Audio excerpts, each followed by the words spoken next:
Get them out my section. Too much flex.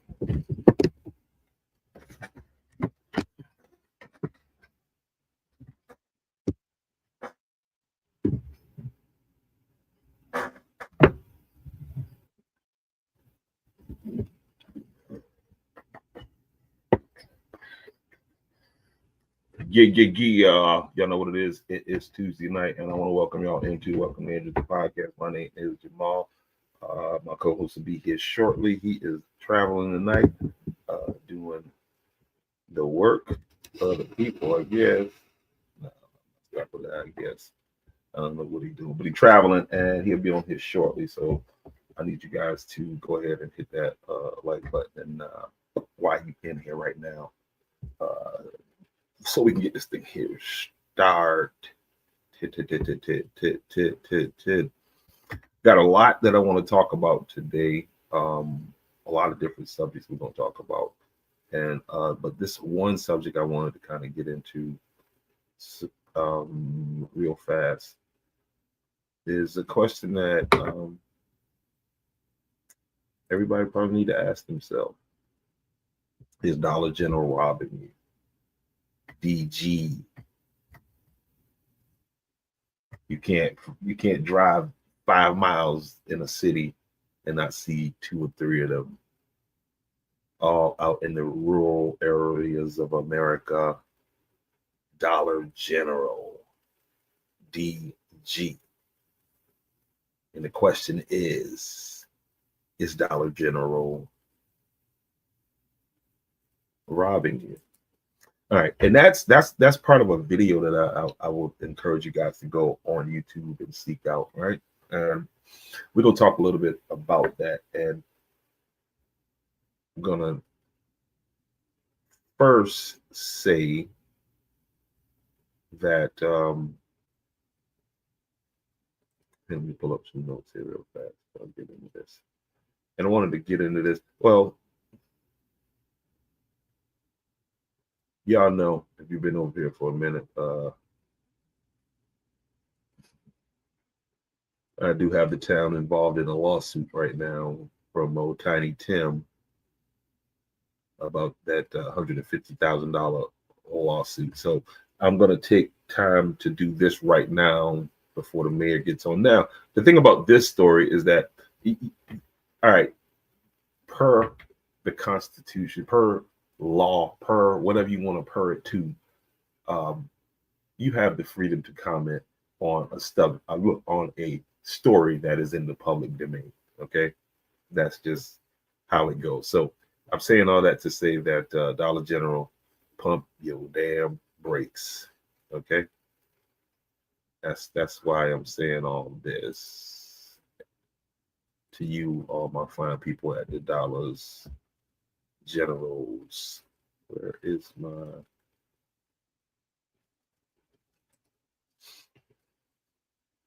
And you're probably sitting there saying, how is Dollar General robbing you? How is Dollar General robbing you? And I was asking the same question, right?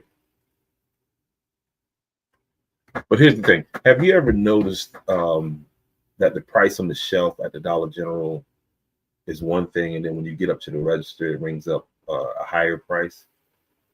Some of you probably sitting there right now saying, yeah, that I noticed that.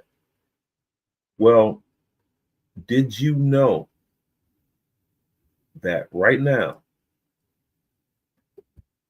or maybe I should ask, do you think that's a mistake, or do you think that's a business model? Do you think that only happens at your Dollar General, or do you think that's something that happens consistently across Dollar Generals all over the country? Here's another question. Have you ever checked your receipt after leaving a Dollar General? Because keep it real, these are not major purchases, so you're not, you know what I mean, you tend to sometimes just, I know this for a fact because, and maybe that's why it's set up like that. Dollar General has a trash can right there where it kind of encourages people. They don't do it saying, they don't say, hey, don't get your receipt, but most people just, leave their receipt there. hanging down on that line of receipts, and somebody will grab all of the receipts sometimes and get the little coupons off of it, the little $5 off on the weekend coupon.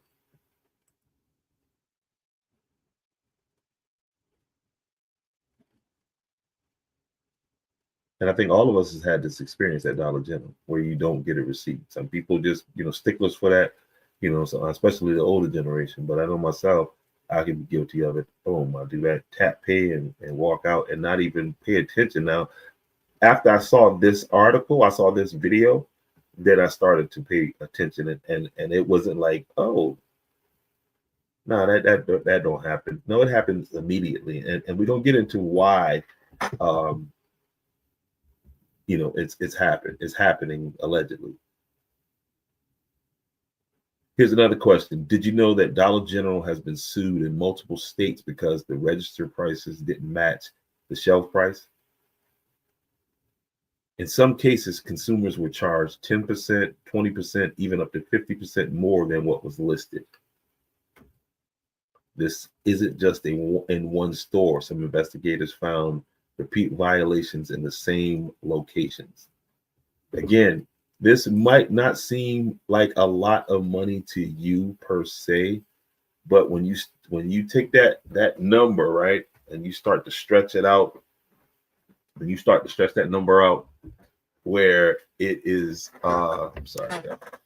where you start to stretch that number out where now you're talking about thousands or hundreds of stores, thousands of customers,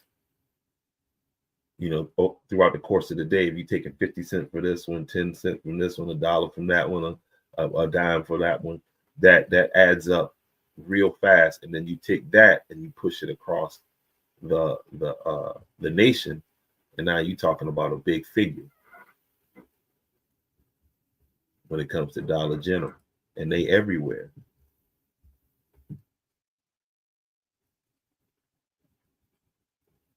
One of the things that you guys see consistent in Dollar General, I know I do, is you go into Dollar General, no matter where, the aisles are packed with product. The aisles are, the store is understaffed. There's probably one person in the entire store, two at the most sometimes. You know what I mean? You may catch three every once in a while, but it's consistently one or two people in these stores, right? And usually you got to go get that person to go and ring you up and check you out. Now, this is not a knock on the people that work at Dollar General, because you guys are just doing what you're doing, trying to make a living, working. And this is not what I'm talking about. Is the system that lends itself to the overpricing, quote unquote, scam that Dollar General is in litigation in several states about. And what I'm talking about is when you go in these stores and you see all these people in there. So I had a conversation with an employee of Dollar General, and if any of you from Dollar General would like to talk, you don't have to come on camera. And if you do want to come on camera, I can distort your face and your voice so that you don't get a backlash from the company. But this employee, we were talking, this person happened to be a manager also too. I was talking to her and I shared this story with her, right? And she got defensive. And I was expecting that, because this is, Dollar General is robbing you. What do you mean? And I know I wasn't talking about her, but then she went on to tell me about how the system was set up, right? How the pricing system is set up, and how, yep, I'm on now. Let's see. Plug this up. But how they get, some information downloaded, and then, they got to go through and change all the prices. Well, that's where the scam happens at, right? It's a system of where they overload these people with product and work, understaff them. And so by the time they get around to the whole store changing prices and all that stuff, it's almost impossible for them to do. And when you get to the register, you know what I mean? Some of them are like, whatever, I'll change the price. Some of them No, it was you picked up the wrong thing. And most people, for the most part, now some people are gonna be like, nah, you can keep that. But then a lot of people are gonna be like, man, whatever, just take it out. It ain't but a couple dollars. And again, think about that happening a million times every day. And then you understand the scale of this lawsuit that Dollar General is in. Let me send him a text. I think he's set up wherever he's at.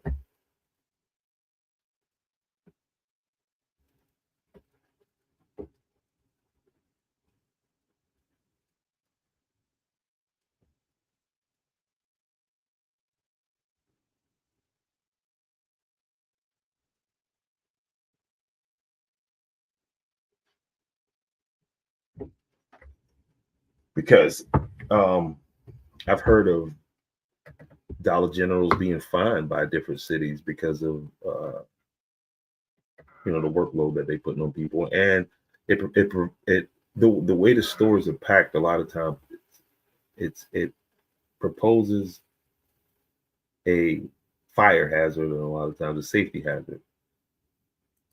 When you in and out of these stores. But let me get back to some of what's going on. Let me see here. Mayor hasn't popped in yet. And also, Mr. Chris from Custom LLC, I put the link over in. Matter of fact, I'm gonna put a link here in the chat. So if you over here, just pop on in, man, so we can talk and have this conversation. Extend this conversation that we were having last week about we were talking about guns and how it's impacting the Black community was pretty much the topic. But anyway, back to Dollar General.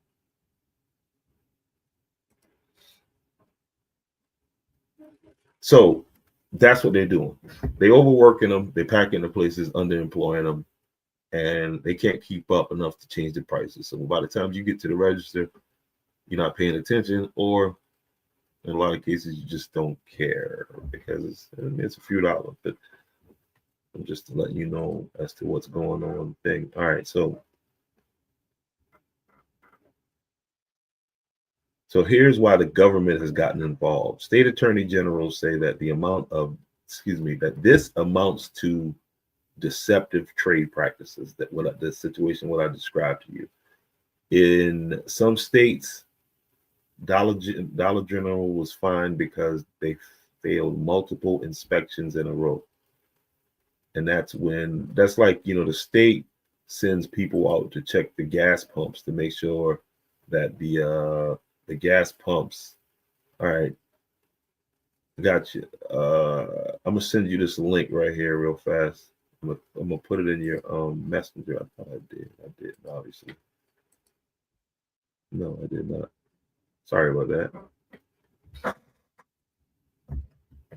Sorry about that. All right, there we go. All right, sorry about that, sir. But there we go. Yeah, several states have the issue is so widespread in some states that some states have hired full-time inspectors to check Dollar General pricing. And that's like what I was trying to say is like you got state regulation like with gas and different things that they go around and check that the gas prices are giving you exactly what they're saying. It's like state regulated to make sure that you're getting exactly what you're paying for. And with Dollar General's case, you got this happening where states, it's so bad with the pricing that states have come up with their own Dollar General unit, for lack of a better term. All right, the mayor just popped in. I heard him there. Again, I don't feel like I'm going too far on this conversation. I think I can bring him in on this. How you doing there, sir? I might need to turn you up there. How you doing there? You're on mute. Doing well. Okay, cool. And maybe I think I'm hearing myself. You have a double feed. Yeah, I got you. Check it out. I'm thinking that I'm sounding great, but I'm sounding horrible.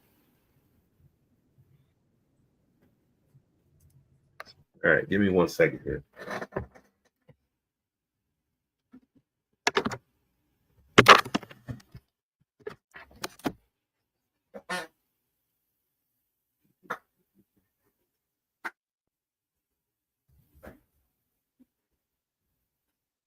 Again, this is the impact of the ice raids on me. All right, hold on a second. Turn this camera on and this mic.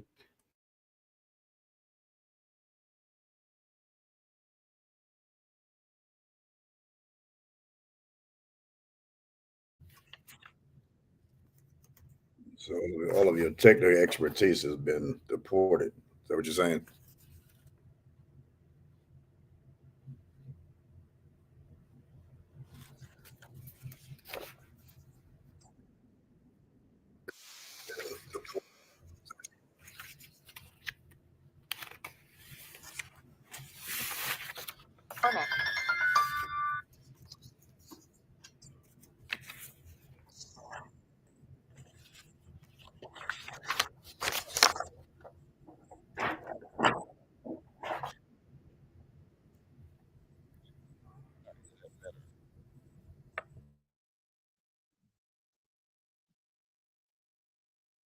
I think we got a delay.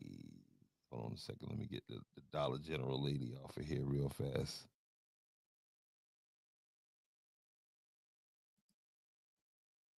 All right, you're on mute.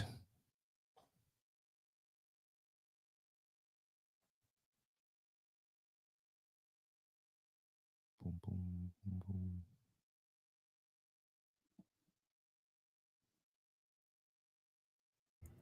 Yeah. We good now? Yep. Good to It go. may have been that feed that you had in there that was giving us some problems. Nah, I had a cheap cord plugged in the Oh, wrong okay. place. Yeah, it gets to be that technical. But yeah, I was going over this thing with Dollar General, and these lawsuits that they got all over the nation, man. And I was at the point to where I was talking about just now. I was getting to the real world impact of it. And one of the impacts on it is that because Dollar General is primarily located around low income rural areas, if you're on a budget, even a couple dollars extra per trip is gonna take its effect over time. um and so how many people just assume the prices are correct? How many times do you check your receipts when you go to Dollar General? Hold on a second. I lost the mirror there. But yeah, that's where I am with that. How many of you actually check your receipts there at Dollar General when you leave there? I'm sure after this conversation, you'll be checking them.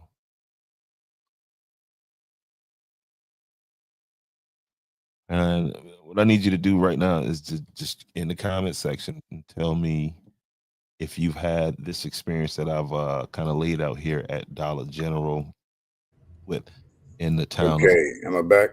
Yes, sir. Okay. I think I may have been part of the problem there. It's all good. Okay. We Here we go. Yep. All right. So, yeah, and again, I was just wrapping up that Dollar General piece. I'm gonna do a deeper dive on that because it's very interesting. Have you guys had any type of complaints in your town about pricing as far as Dollar General is concerned? Nothing has been brought to my attention, but that doesn't mean that it's not happening. That's an interesting piece. I know we spoke briefly today about that. So a couple of years ago, we had some issues. Well, they had some issues in terms of safety, and so we had to, and that's because they kept bombarding the local stores with all of the supplies, and again understaffed, and they didn't give um, a small staff time to place this thing on the shelves, and so it created a safety safety hazard. And that's, so we addressed that. I think they shut down for a day or two, get that straight. But I haven't heard anything about the pricing. Yeah, it's an interesting piece. They currently in a lot of litigation, and it's that kind of theft that it was somebody that worked in dispersing. It was one of the sailors that worked in dispersing got arrested on my ship after we went on cruise, and for the entire cruise he had created a pretty much a stick man and was paying them, had a whole deal set up and was funneling money, and on top of that he was siphoning, just like these people doing, allegedly, a penny, 20 cents off this person's check, 30 cents off this person's check, you know what I mean? And you multiply that times 6,000 people, and that gets to be a nice little healthy figure. But yeah, that adds up pretty quickly. Yep. So, Asaf, how are you today? I'm sorry I brought you in there hot. How you doing today? What you got going on? Oh man, I am at an undisclosed location. I was sent out on a special mission to go out, as an inspector general, to see what's really going on with all of these military operations that appear to have some problems. So, no, I'm not really on that kind of a mission, but I wouldn't like to talk about that tonight. Oh man, listen. But now I'm traveling and got some work to do for the SC-250, and so I had to come out and taking care of that matter. Now we're back on the ground shortly. I tell you what, I'm a plug the SC-250, and I'm gonna prepare my backdrop for combat. Okay, I'm going. Yeah, we're gonna to do a little deep dive into military operations, and because, well, this thing is kind of near and dear to my heart, and when we're doing things that are when leaders make decisions that has an impact, especially deadly impact on folks' lives, it calls for some review from old veterans like myself, those that are on active duty. And I'm sure you've seen all of the chatter across social media about, what happened with the young lady, young soldier, as part of a National Guard mission in D.C. And you take it to the Caribbean, out there in the waterways at international waters. We know what happened out there, what's going on. So, well, we're gonna break that down because listen, I'm focused on Georgetown County, but I'm getting calls from folks like, hey, I had to turn on the national. I keep an eye on the national all the time, and so. That's right. But yeah, again, I'll play devil's advocate here, so we can, because this is very important, man. And so again, I'm gonna plug these two things here real fast, and then we'll be back on the other side, and I'll be ready for combat.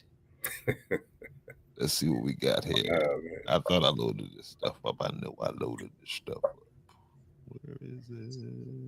Oh, there it is right there. If you have yet to sign up for the Georgetown 250 committee, please go see Mr. Ken. And if you are not from Georgetown County, I charge you to go back to your county and find out when and where you can be a part of for your county's 250. All 46 counties in the state of South Carolina has a committee, and it's our duty to preserve our history. South Carolina has a whole lot of history that have yet been told, and it's our duty to do so. So please, guys, please, like my babies always say, mommy, please get involved. Please get involved as much as you can. And Mr. Ken is right there at the registration table. Give him your name. Get signed up to be a part of the Georgetown 250. Google SC250. Put in your email. Get the newsletter sent out to you every month. Get the newsletter. Guys, I'm telling you, there's a lot of history here in South Carolina. I do believe South Carolina holds the title of the most battles in American Revolution, and our story has still yet been told fully. Get involved, please, ma'ams. Please, sirs, get involved. Our baby's future depend on it.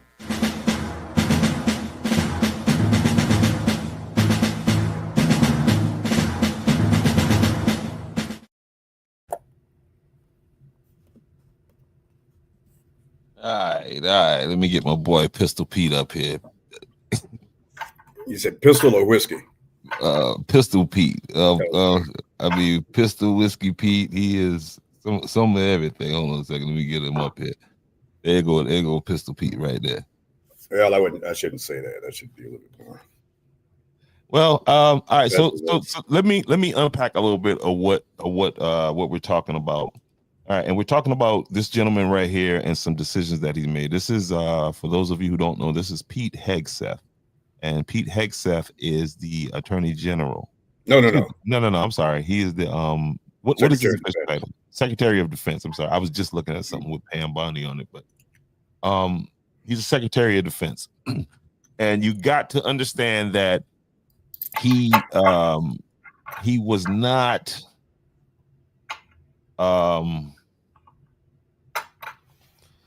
he wasn't like the first choice.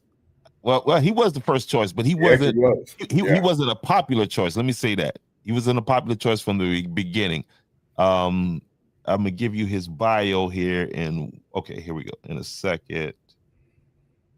All right, let's see here, because I had to craft the argument for him. To try to add to this thing here. All right, here we go.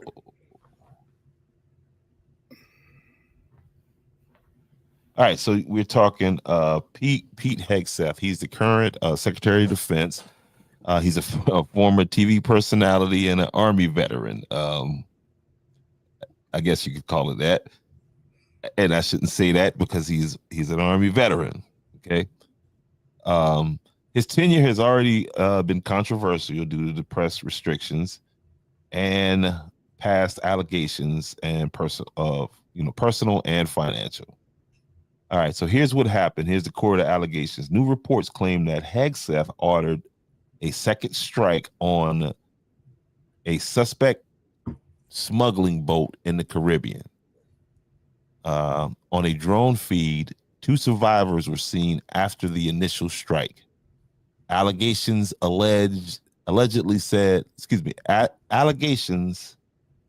Hegseth allegedly said words to the effect of "kill everybody," meaning no survivors. The survivors were allegedly targeted and killed in the second strike. Why it matters, legal concerns. Just like you said earlier, this is a matter of international law forbids targeting shipwreck survivors. They're considered hors de combat, which is HORSDE not combatants is what it translates to. Yeah, non-combatants. There you go. If proven true, this could be labeled extrajudicial killing, a war crime, abuse of power. Legal experts are split on whether drug trafficking qualifies as a combatant threat. Hegseth's, but that's what the situation is. Okay, and what Hegseth is saying that he denies that he denies ever making an unlawful order. He calls these reports fabricated and inflammatory. He claims the strikes were legally approved by military lawyers. He also says that the mission is part of a broader effort against narco-terrorism. And he also uses fog of war language, claiming unclear visuals at the time of the decision. So what would be your initial response to what you heard there? Well, let's back up a minute. You said something earlier in terms of local politics that we typically talk about. and now this issue we're talking about tonight is national. I would argue that this is a part of the local, because we have South Carolina, Georgetown County, and probably someone from Andrews troops are involved in this, in all of these missions right now. With respect, not with this one you're talking about particularly, but we have troops in National Guard deployed around the country in places for missions not necessarily clear. So I would argue that it is a local concern as well. And I also think it's to help with those who are not familiar with the topic or the folks we're talking about. You got to, I think, to put things into context with respect to Secretary Hegseth. He is, and I don't think you didn't cover enough of his. Again, you said he was probably not the popular selection for this job. He certainly wasn't, because what we're talking about is a position, Secretary of Defense, and I think they've since changed that to Secretary of War, but I'll stay with Secretary of Defense right now. But Secretary of Defense, which is the position that this guy is holding, is responsible for almost 3 million people. 3 million as a part of the Department of Defense. 3 million people. That's military and civilians. So when up at the Pentagon, he is the guy in the Pentagon. Okay. And of course, you have your service secretaries and all these other guys that are in there, and a whole bunch of other stuff that almost over 25,000 people that's in the Pentagon. He is the number one guy. So let's put things into context. It's a civilian position. Not necessarily requires that position to be a former military person, but I will tell you, it really helps when you have, because you're talking about the vast majority of what this person will be deciding on is that impacts globally, and it involves our soldiers, sailors, Marine, airmen, and the Space Force. So we got all of these folks involved, and Coast Guard. So it's a big deal. So to have someone up there, again, his background, he was a weekend host of some sort on Fox News on the weekend, so part-time. His time in the military was National Guard. Not a knock on the National Guard, because we're all a part of it. I mean, this is huge because they deploy as well. But when we're talking about experience for this position, you have to really look at this thing. So I think he either left the service, I don't know what the condition, I don't know whether it's honorable or dishonorable, but I think he may have been a captain. I'm not sure, major. I'm a retired colonel. I don't feel that I wouldn't qualified to do that kind of a job. So you got to look at this thing and the decisions that come out of here. And when you understand that context about the importance of this position and the experience required, this guy replaced the guy. His predecessor was General Lloyd Austin, a 4-star general, commanded, across. I mean, he was the expert across the Middle East. He commanded from the company all the way up to the 4-star level. He interacted with all of these countries' leaders in the Middle East. He was an operational general. I say operation. He was the guy when we went into Iraq in 2003. He was the 1-star that was responsible for operations. That was part of the 3rd Infantry Division. He came out of that job, went and became a division commander up in New York. And it'll come to me in a second here, the unit. Went on to command a corps at Fort Bragg, 18th Airborne Corps, 10th Mountain Division up in New York. And from the Corps Command, that's when he took over down in Florida with responsibility to all of the Middle East. And then became the Secretary of Defense once he retired. So that's kind of putting it briefly, the experience level. And then you look at General Milley and all that came before him and all those guys. And then here we go now with this guy who didn't retire. Probably got about an average of 3 years when you start adding up all of his weekend duties. All right, so hold on. You start to cut into my defense of Pete Hegseth. Okay, so you have to because these are life or death situations that a person like him. All right, and so in the defense of Pete, Uh-huh. right? Pete, somebody would say, "Hey, all right, let's start here." Golly,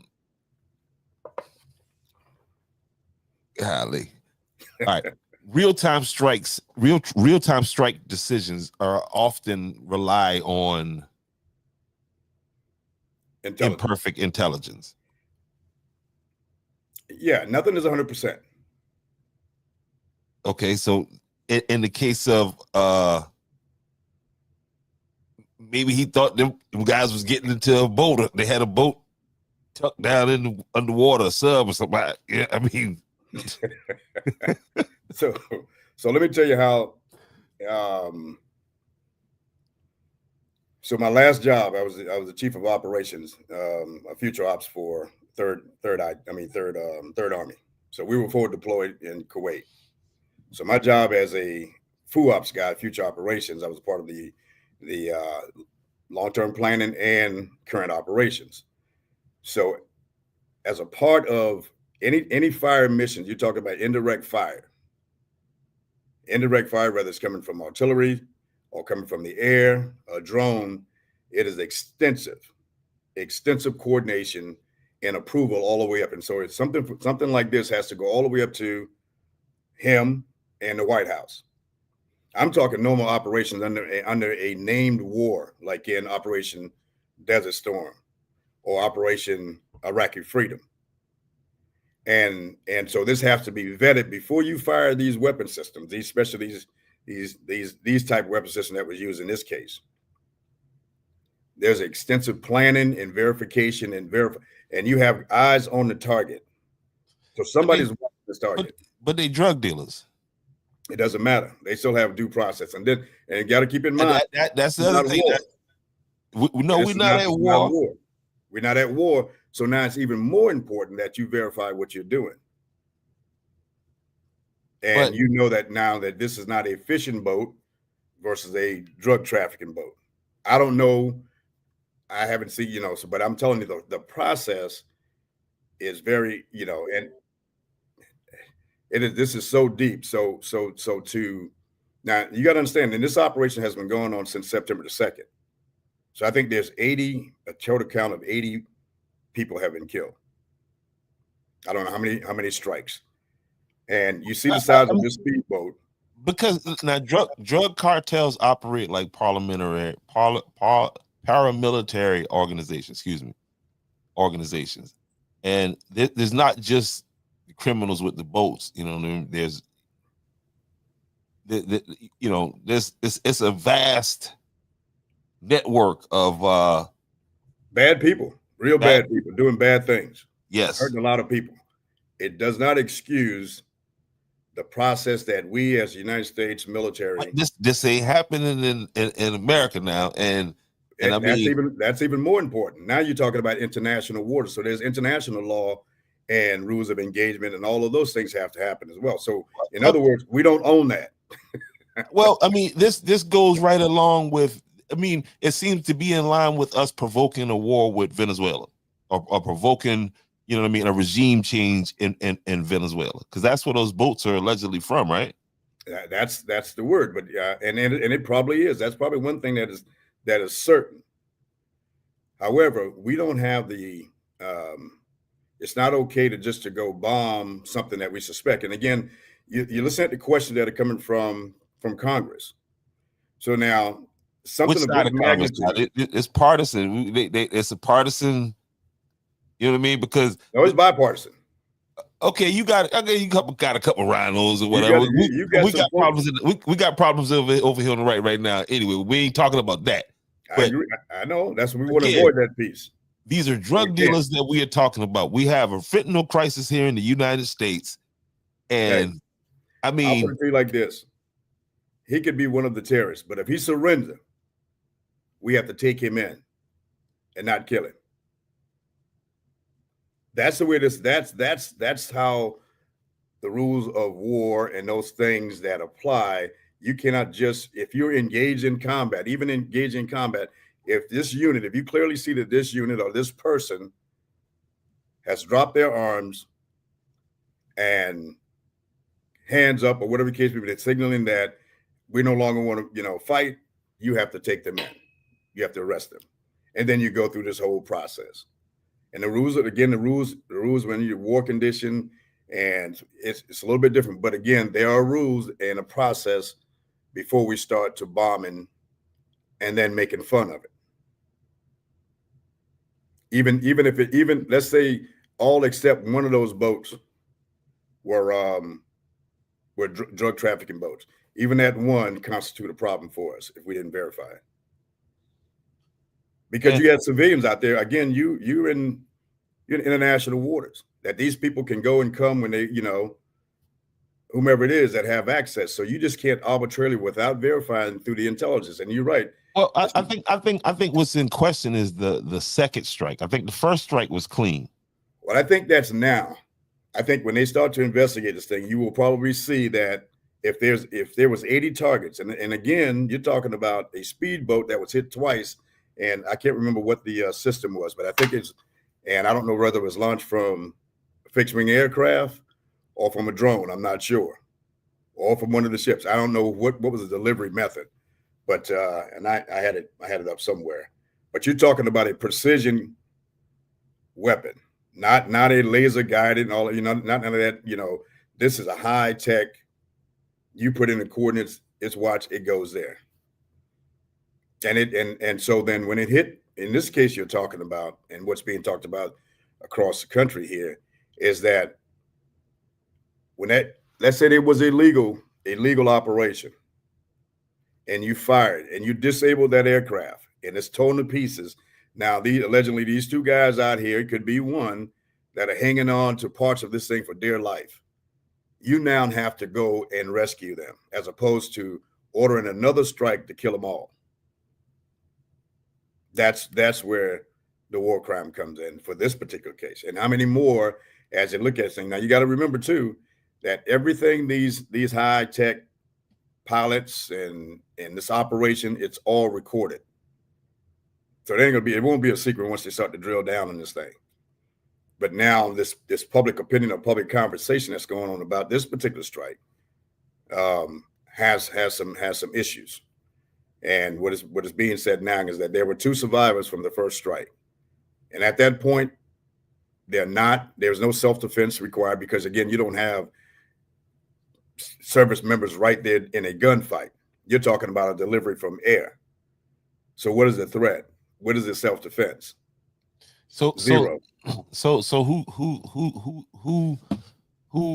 eats this? Who signs off? Is it Hegseth personally, or the military legal? There is an approval process before this system is launched, and you said it earlier. There's lawyers and everybody involved, because you have to look at the international piece. You got to do this thing, and oh, by the way, that country that you'll find that is closer to it, everybody need to be aware of this thing, unless they are a part of unless this is war against Venezuela or whatever. That's not the case. So, we're going to get that all. So there are a lot of people along this chain that knows what happened. Ultimately, once it's done, everybody says it's good to go, because all the checks in place. We're legally, sound. We have the weapon. We have the targets identified as clearly. That's a drug boat, and we're going to fire. Now, whether all that happened, I don't know. So then you're talking from the president on down to the trigger puller. So what did it take? So pretty much, and I'm asking your opinion here, because obviously you don't think Hegseth is qualified. Why do you think Hegseth was put in place, if you care to speculate? Well, because he's willing, just like most of the folks that are in this cabinet, he is willing to do exactly what he's asked, and without verifying, without questioning authority, or without saying, "Hey, look, is this the right thing to do?" I mean, you have seen him on other cases when we conducted the operation in Iran here a few months ago to take out their nuclear capability. That was you're talking about now. this wasn't a high risk mission. It's very easy to hit a boat with a guided system and take it out. We're talking about now deploying major assets from CONUS, the continental United States, to OCONUS, or to the target, which was in this case was in Iran. And so which required, so, typically we will have a forward operating base where we'll go and pre-position and then take off from there. Apparently we didn't either ask for that or ignored it. So what we did, we flew from the United States to the target, which required in-flight fueling. And now you're talking about an extremely high-risk operation. You're talking at night, aircrafts having to line up with a fuel extended system to connect the fuel up. So you think about all that over water and over this long distance. I don't know how long the flight made it. I don't know if it was 18 hours. I don't know what it was. I know it takes for commercial. We could fly from Washington, D.C. to Kuwait in 14 hours on a commercial flight. So I assume now you're going a little bit further, doing all these operations, probably about an 18, 24-hour operation. So all of that. So now, and then as this is ongoing before these weapon delivery system got there, this same guy was texting or tweeting whatever the operational stuff to people that's not even inside of the government. Like at some frat party and we just, and he's still there. This is now you're talking about putting, multi-million-dollar weapon system and personnel at risk because now you just have a operational security breach and a strategic security breach. So, all right, this brings up this question. Look at the pattern of what this guy, again, let's reflect back to his experience. Let's reflect back to this entire, the mindset of these folks. And it's really mind-boggling. Look at the number of general officers that are leaving the military right now. All right, so then then let me ask you this question, because we're having this conversation right now. How much transparency do Americans deserve when lethal force is used outside of declared war zones? Well, as much as probably, go ahead, I'm sorry, go ahead. Because I think they're going to hide behind that. It's a matter of national security. We shut it down. Well, and again, in put myself back on boots on the ground, you would want an operation to be, maintain operation security, as long as possible. Meaning that the public's access would be very limited. Yes, yes. However, there's portion of that because now you still have, if it was known that we were in a conflict, a war, then everybody knows something is happening. Now, the details of every operation, they won't know. And that's not expected to know every operation because there's operation going on across the battlefield. So they won't know that, but they will know. And that's why this thing should have gone through Congress. That's what I believe. I don't know.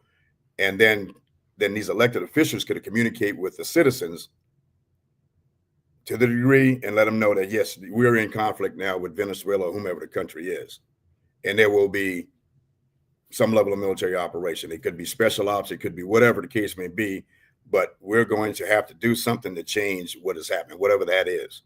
That's what they will know. That's the transparency level, I think. But down to the operational part of that thing and when things are happening, that's not for anybody other than those operators to know. I think it was basically kicking the door, waving the fofo, Biggie Smalls. That was a signal down there to the folks down in Venezuela. The big boy, the gangsters is in the house, and we ain't worried about no Hague, no world court, nobody. We are the court.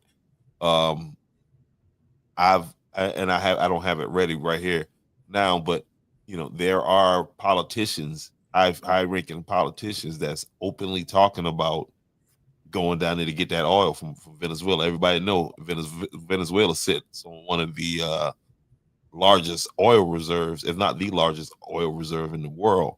And also they are aligned with Hamas. I don't know how that came up, but that came up too. obviously, if you align with Hamas, you get ready to get invaded by America. You know what I mean? So, but and then think about that. Who approaches a situation like that and going like we're going to muscle? The words you use like gangster, Gangsters. that is not who we are as Americans. Not a cop. Yeah, I'm with you. That's what we're demonstrating right now. I say, on your side of things, that's not who you guys are. You guys are officers and gentlemen. The gangsters got on them suits. The gangsters stay up there at 1600 Pennsylvania Avenue. Pennsylvania Avenue. That's where the real gangsters who can sit back and send kids, boys, children to war, to go to places to fight and die on foreign lands for things they know nothing about, for this idea of America. And we signed up for that to do these dangerous things. However, we expect, that's from the youngest private all the way up to the most senior general or admiral, we expect that those people in those uniforms that you described, that on 1600 and down in the Pentagon, that they will do their due diligence to resolve whatever the issue is through diplomatic means before we put boots on the ground. So you said earlier that a lot of senior officials walking away. I'm sure there's some people that you know. Can you care to kind of elaborate a little bit more on how that's affecting what's happening downstream? Oh, the morale is completely broken across the force. For example, this case we were talking about, the admiral who I can't remember his name now. There are two admirals right now in part of this conversation. The first one was given the orders to do that, ordered back in September. He had a conversation with the Secretary of Defense. The box to all the boxes that we have to check to make sure that this is done properly doesn't add up. This essentially is an unlawful act that you wanted me to perform, because I have no verification of. Now, if you want me to, give them time to get out there, you're talking about a rare admiral.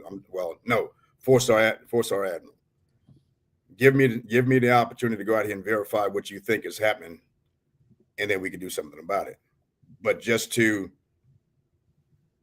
start to destroy all of these, these fast moving boats out here that may or may not be doing what you think it is without verification is unlawful. And he was threatened to lose his command. And as the inside story is told, he came back in 15 minutes with his resignation. And so now the discussion now is that Admiral, is it Mitch? I'm looking for him now. So the admiral now that they're saying he carried out the order. Admiral Bradley, Mitch Bradley. And so now they're saying that and again, that's not his decision alone. He has to get permission and approval from Washington, D.C. Now, the question is, did he have the same opinion that this was unlawful? This wasn't right. This is a potential war crime, and then went ahead and executed. That's something he's going to have to now explain. I'm told now that he will be going up to Washington now to testify in this matter. Mm. And so what happens? And again, you got to understand, just like in Vietnam, I don't care what war it is, the troops are going to go do what they're told to do, and so whatever the political state is, if you say we're going here, we're going to be in country. We are in uniform. We rely on those folks that are up there to make the right decision. We're going to do this for the right reason. And so then it requires in my opinion, it requires someone who have the experience, who's been out on the ground, who's served, to understand the impact on, again, these almost 3 million folks that are under the Department of Defense. And people got to understand what you may not know, realize we have troops in over 200 countries constantly. You know, we all just enjoyed Thanksgiving dinner at home with our families or whomever we chose to. There were troops, service members out there in the front line during that time and still out there right now. So when we have the privilege of, or placed in positions like this to make these decisions that are going to impact their lives, we need to have the right people at the right, doing it for the right reason. And it does not appear that that's what's happening right now. And you look at incident after incident. There's been two, again, I mentioned when there's been two breach. The moment when U.S. Now pull up the type weapon system that hit this boat. Okay, let me turn the sound off of this right here while we play this background. All right, go ahead. And you can see the target. I mean, you can see even the track and the crosshairs. So now at this point, that vessel is rendered, even if it had weapon systems on it, which I didn't see any on it, it is now disabled. So to fire upon it again without going out to now try to collect the evidence, the people involved to say, okay, we're going to prosecute these people, run this thing down. Who else is connected to it? Is it really coming from Venezuela? Is it coming somewhere else? You lose all that when you completely annihilate this threat, this alleged threat. You have nothing now to go back with any battle damage assessment to say we collected this information to now see if this is a bigger problem, or is this these small time dealers, or is it just fishermen? You don't know. These are dealers here, and I'm gonna tell you how. How do we know that? Let me tell you how jacked up. How do we know that? Let me tell you how jacked up I am. Right, you see this picture on the screen. Mm-hmm. The first thing I noticed was that body gimbal that man had with the camera on. Because that's what you do. You forgot about everything else. You want to figure out how you get that camera. I was like, man, that's a nice body gimbal. That international event going on. I'm checking out gear. Golly. But nah, man, yeah, it's that's on Maduro right there, guys. For those of you who don't know, Maduro is the president of Venezuela, and he's probably, I'm sure he's not sleeping well because again, there's open conversation about removing him. He's sitting on a bunch of oil. But if you could freeze it there, so think about this now. So this is supposed to be the real bad guy. And he probably is. But the president just pardoned the former president of Honduras,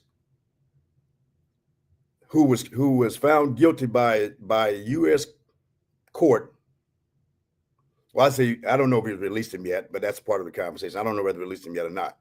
But that at a minimum, he's considering pardon this guy who was found guilty of trafficking over 500 tons of cocaine into the United States, who was just sentenced 45 years in jail.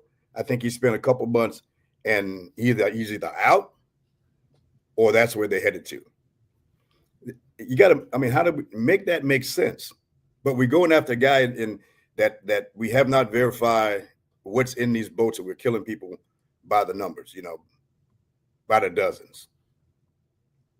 It's just so here are the here's the U.S. claims. The U.S. argues that some of the boats struck, included on the September 2nd strike, were operated by or connected to alleged drug trafficking networks tied to Venezuelan criminal paramilitary groups.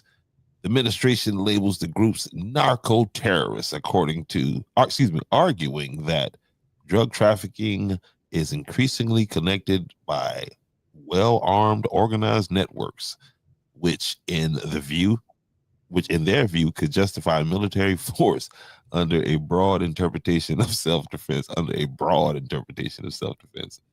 Right? Yeah. Under this framing, the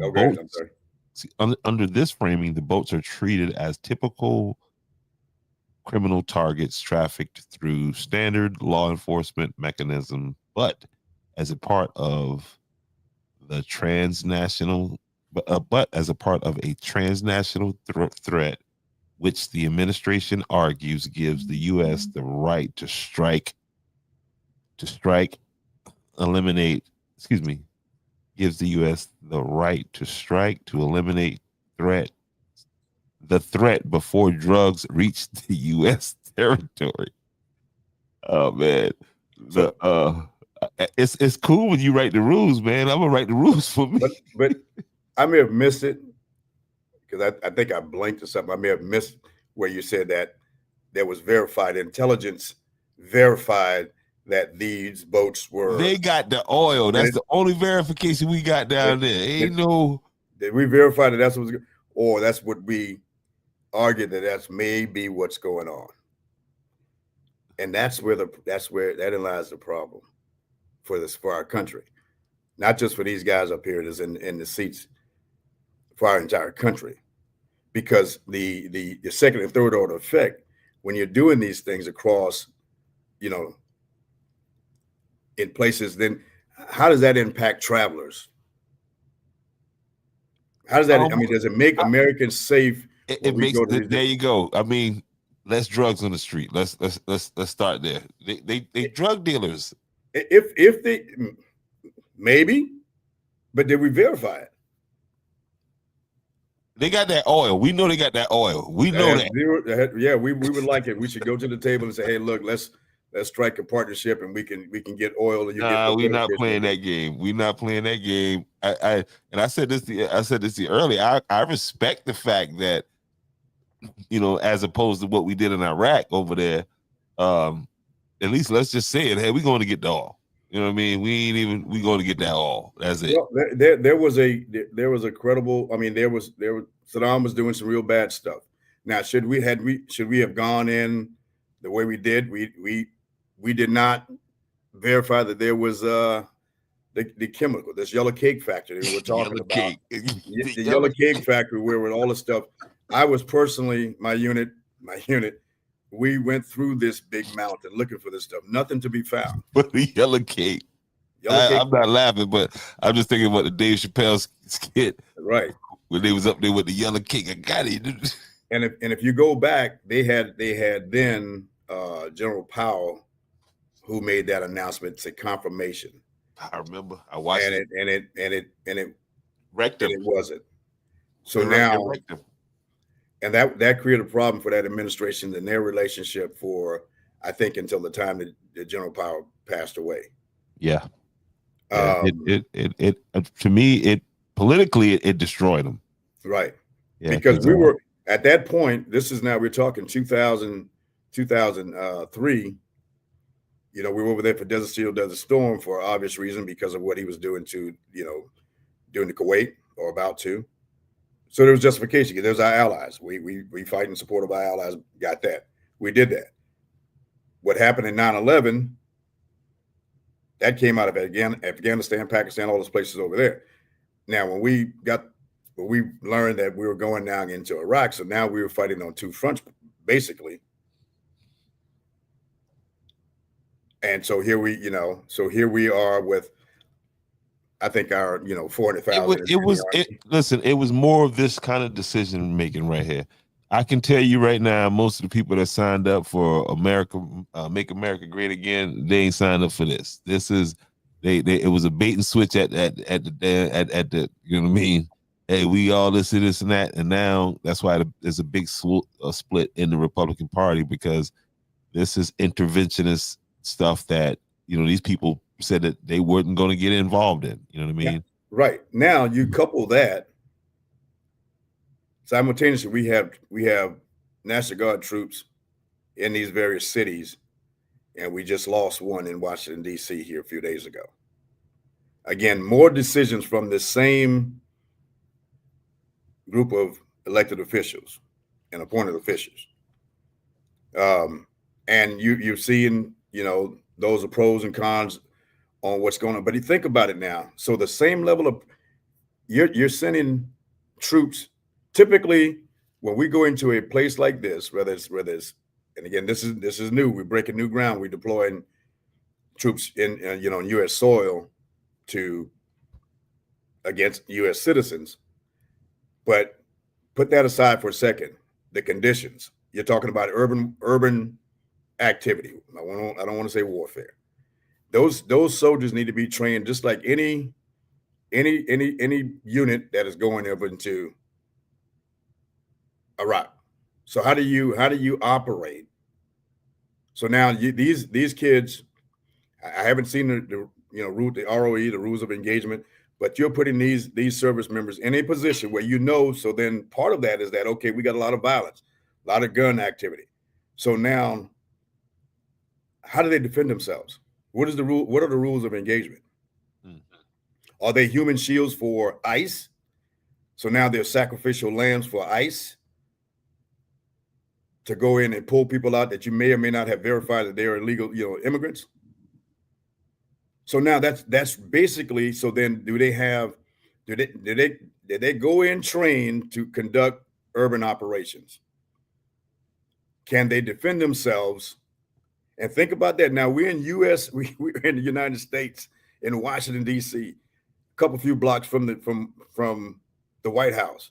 So now we have U.S. troops potentially engaged. But prior to that, now in the defense of whoever made that decision, D.C. wasn't a safe place to be. But and every place you go, that there's hot spots like that. But are U.S. troops supposed to be doing it by law? No, that's not the answer. That's not the answer. But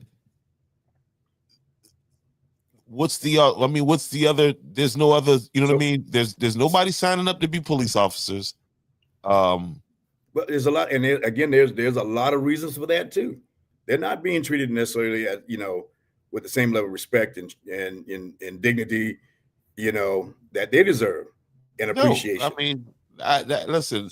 To beat the young black men, that's probably the last thing most of them want to be, unless they got somebody in their family, their pops, uncle, somebody that they look up to, or they had an experience with officer. But that's just not the go-to. Hey, what do you want to be when you grow up? You know what I mean? Fireman, police officer. You know what I mean? That kind of thing.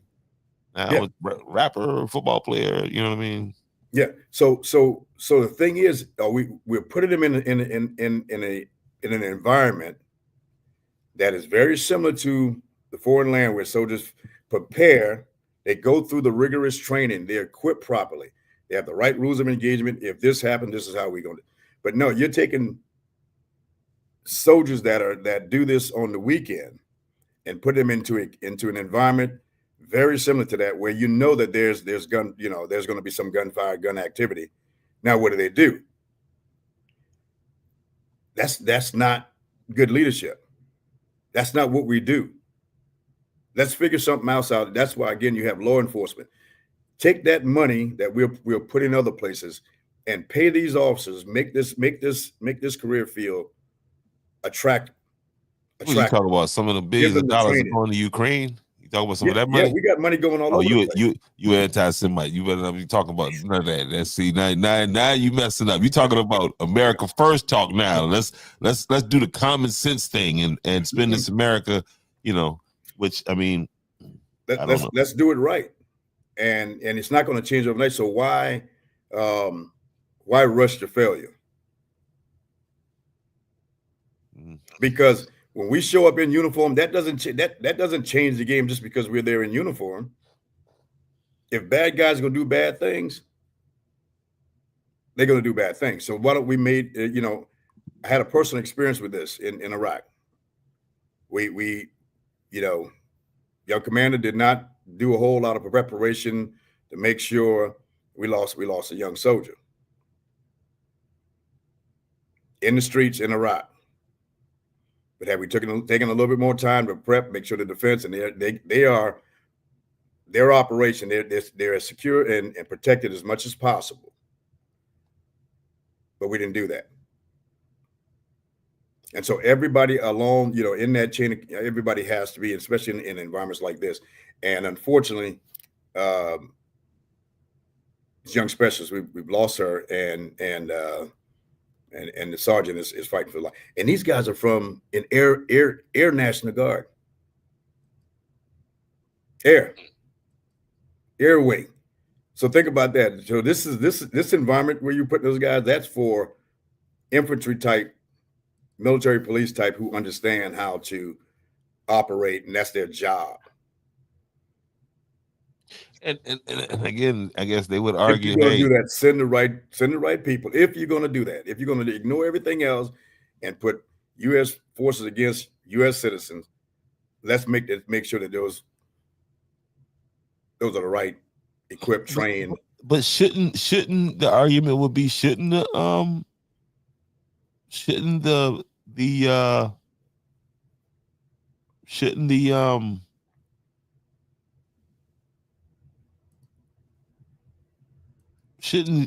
National Guard be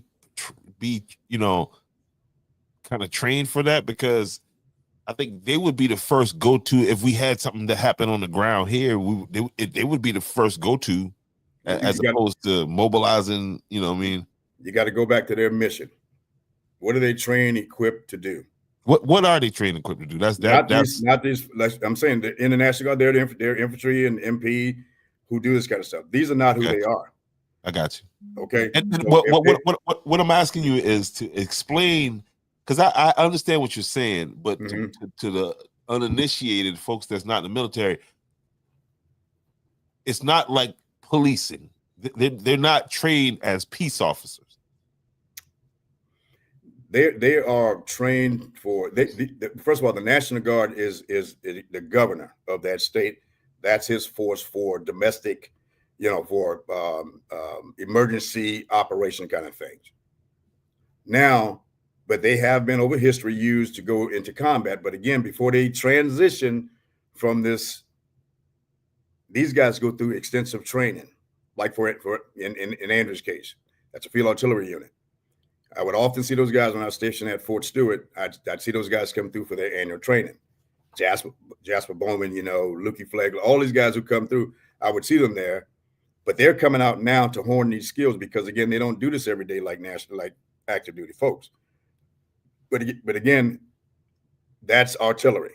So if you're going to put someone out here in an urban environment where there's one or two guys, popping rounds, they have to understand or be trained to conduct operations to reduce that threat. I'll put it like that. Or they're just going to become stationary targets, potted plant, sacrificial lambs. That's not what's supposed to be happening. And if we stick with the laws and we don't put U.S. troops on the ground in the United States, we have law enforcement to do that, then that's going to solve that because those police officers are trained to do that. Now, what about, going to New York and say, hey, look, can you send down here to D.C. so we can put some more cops on the street or wherever? Then that would make either sense. way, and my thing is either way, the you get the cops from New York, or if you get the National Guard, it's not sustainable. So what is the sustainable? Right. That's the other piece. You know what I mean? What is they may lay low until, because they say you're not. It's costing millions to bring these troops up, to house them, to feed them, and all that business. And again, these are guards who have a life, family back home, and they're not active duty who every day do this. So you've disrupted this family and all this other business. So it's a trickle down effect when we do something like this. And if we're going to do that, let's do it where these folks can best protect themselves and accomplish the mission, whatever that may be. No doubt. All right, so listen, I think he's still in there. Gentleman from last week, we was having a conversation about gun violence, and gentleman made a comment that we thought would help overall comment. But if you are in there, Mr. Chris, go ahead and pop in.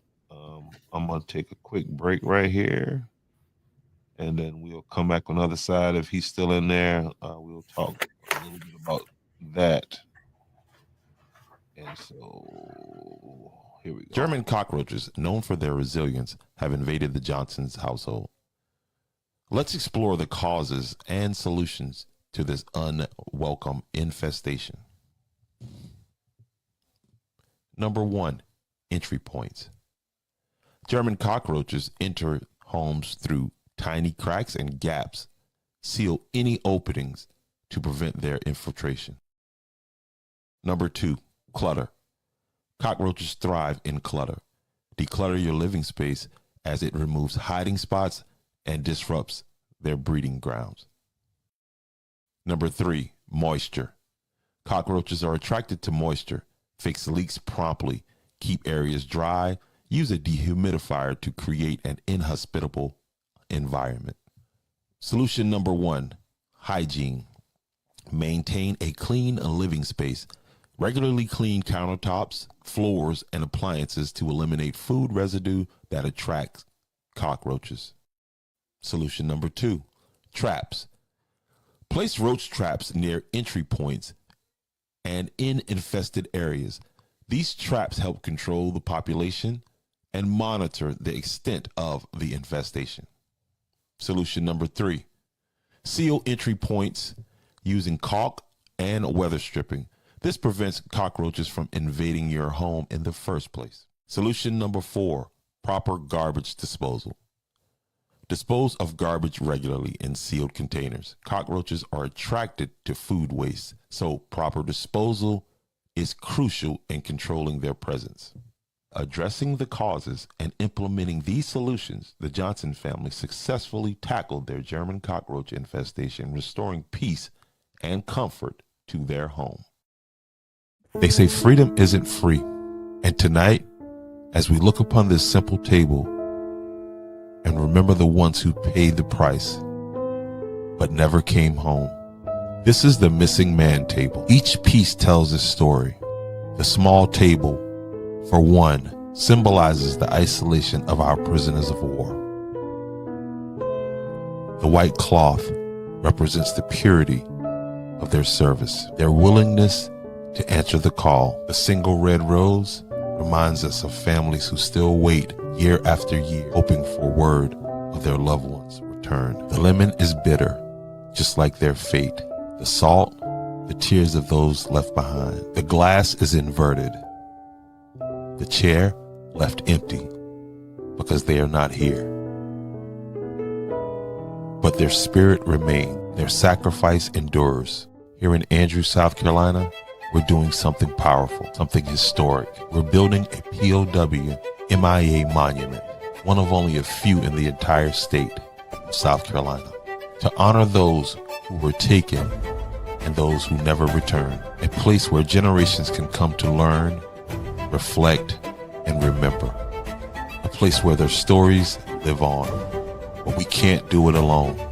We need your help, your donations, your support, your voice to bring this monument to life.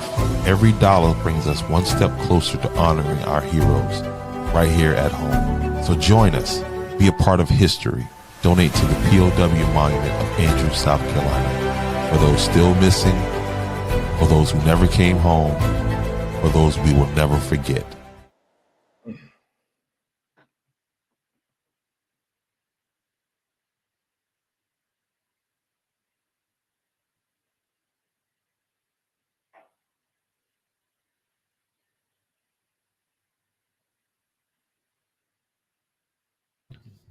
All right, boom. We are back. And first of all, I want to welcome Mr. Chris from Chris Custom LLC. Mr. Chris, first of all, thank you for watching the podcast, man, and agreeing to come on and be a part of this conversation.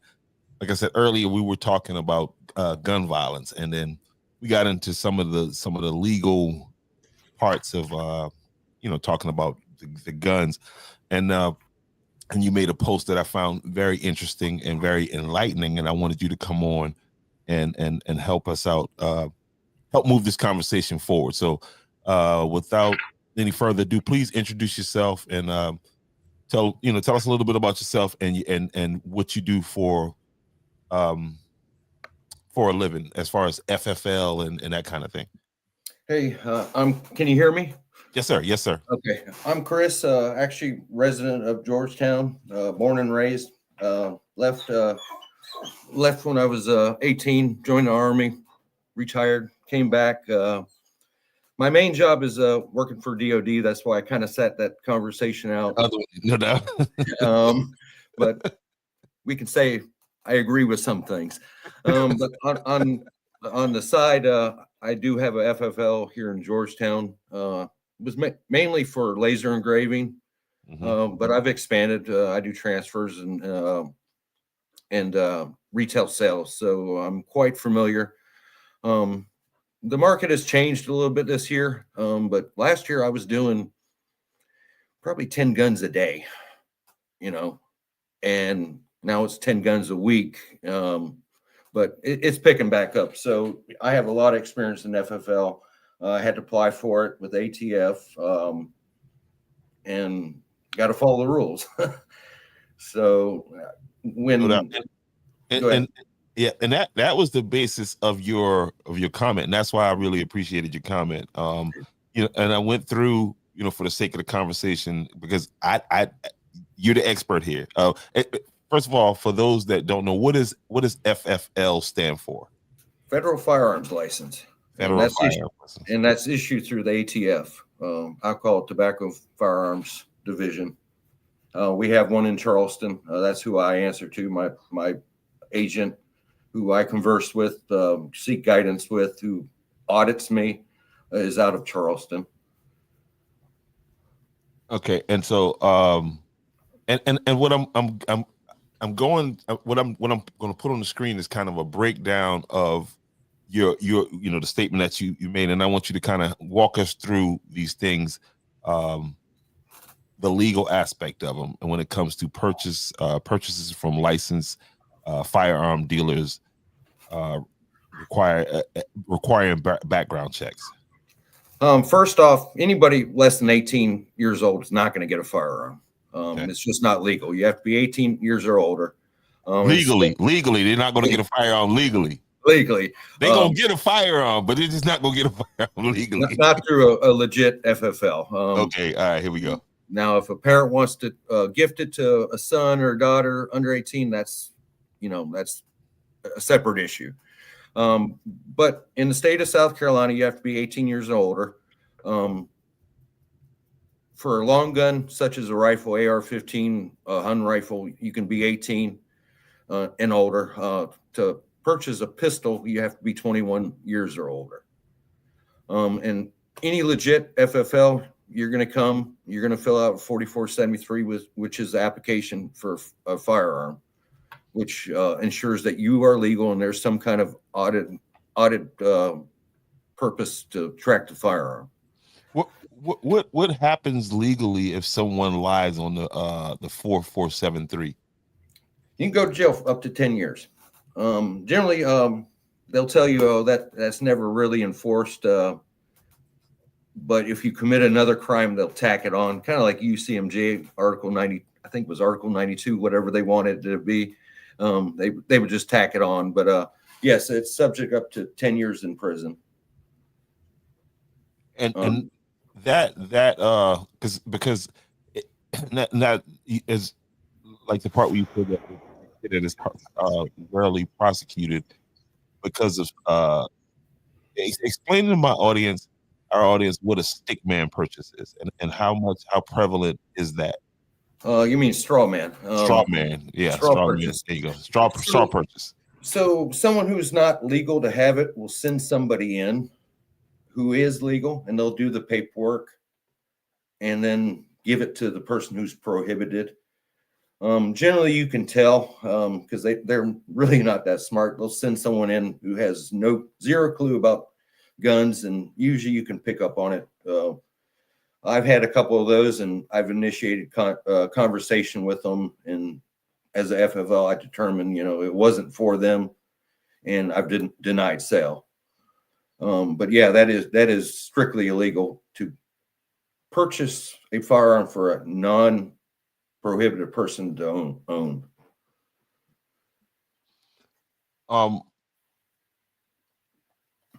and I think we got into the conversation about crossing state lines, which is the I don't know what that is. That reciprocity. Reciprocity, yes. Okay. Reciprocity deals with mostly with the concealed permit. There was agreement with the other states like North Carolina, Georgia. They all agreed you can legally carry with your state permit.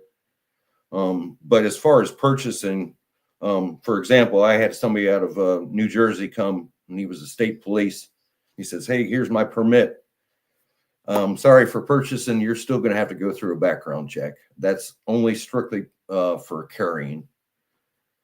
And each state is pretty in suit. To get the permit, you have to go through hours of training, show proficiency with your firearm, and then they'll issue it through a state. For example, SLED for South Carolina. Okay.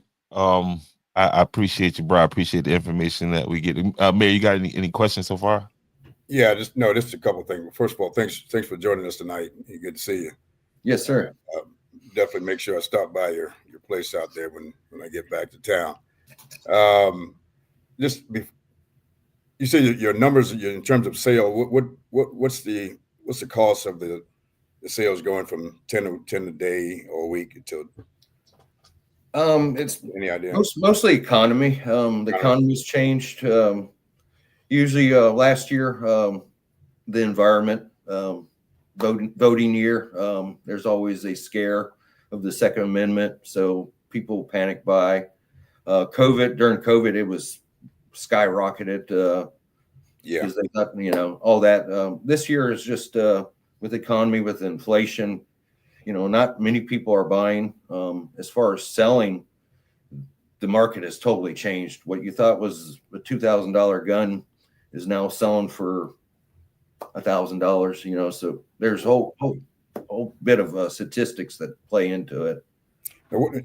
Does there's other means to get guns, because we know they're out.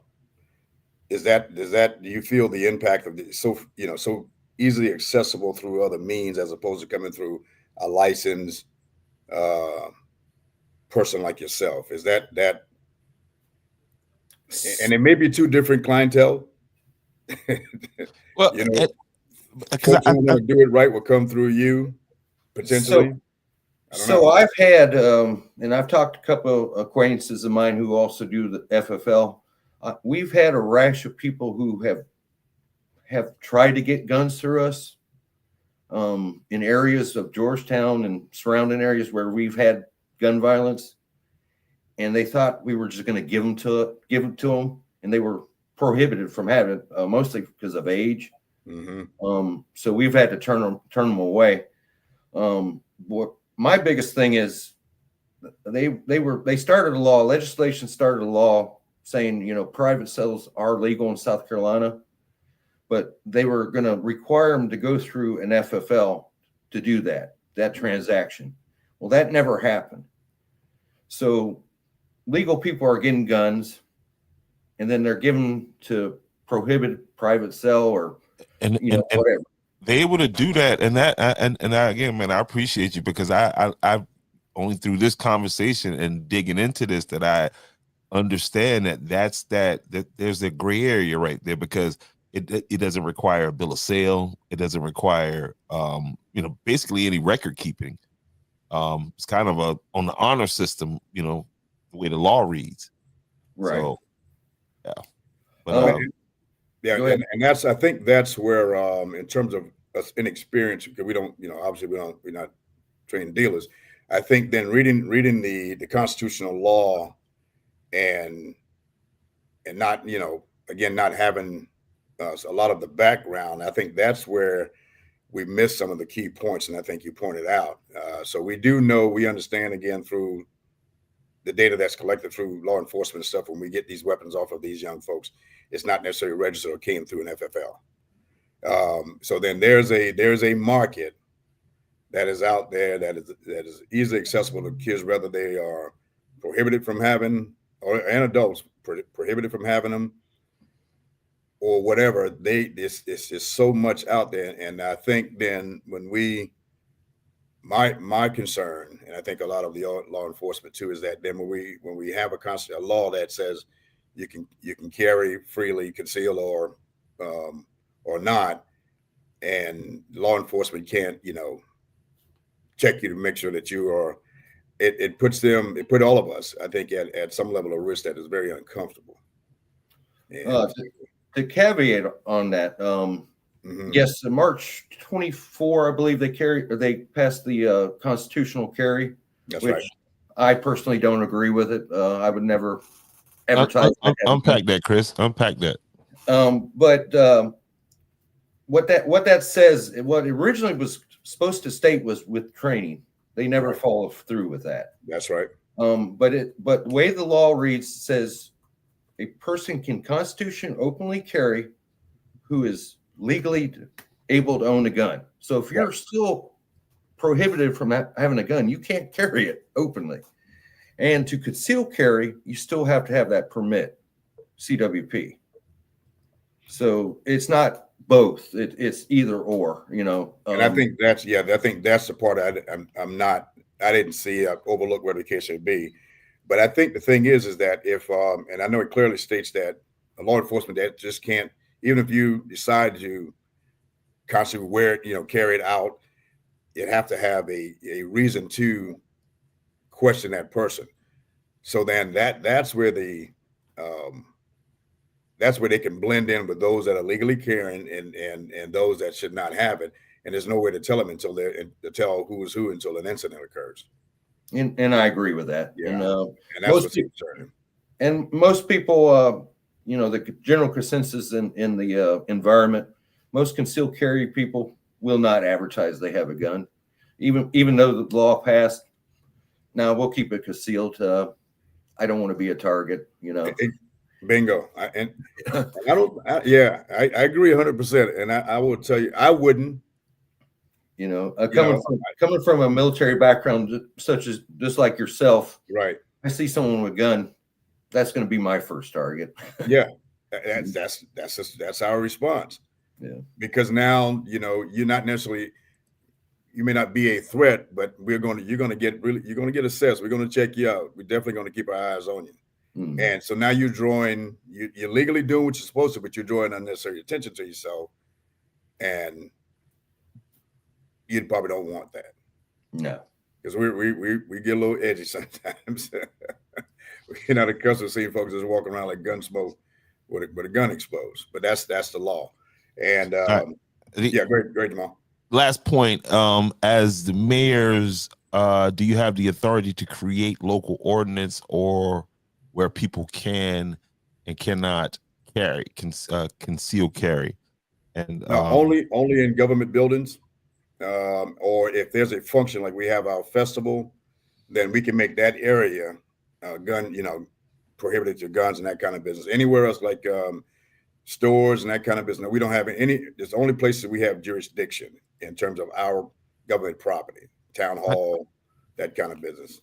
I saw where the law is called a preemption law, where you can pretty much make the laws around like you said, your facilities, and then store owners can with the proper signage or whatever say, hey, look, you can't come in here with concealed carry or whatever. But as far as the law of the land, that's that's above your that's above that $600 you're making every month.